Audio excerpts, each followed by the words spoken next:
Welcome to the Banker Lamp. Please enjoy the video. You start by confirming the essentials. Check Directx and Windows Update so the runtime matches the game. Update your GPU drivers to the latest WHQL build. Once done, make sure you run the game as administrator and verify game files through your launcher to rule out corruption. You do this now because file mismatches and outdated runtimes are the most common causes of Directx errors, so eliminate them before moving to deeper fixes. Next, reinstall the Visual C++ redistributables and Directx end-user runtimes that the game needs. These replace missing DLLs causing runtime faults. Then force the dedicated GPU in your control panel and disable any overlays that hook Directx.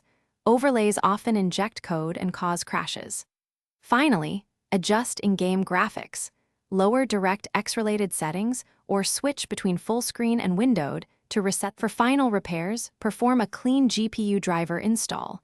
Use the in safe mode if normal uninstall didn't help, because driver remnants can break Directx. Next, reset Windows graphics settings, run sfc/scano to repair system files, and reboot. If the error persists, create a new Windows user profile and test the game there to rule out profile corruption. If that still fails, collect the game crash logs and GPU driver logs so you can diagnose the remaining Directx initialization issue or seek targeted support.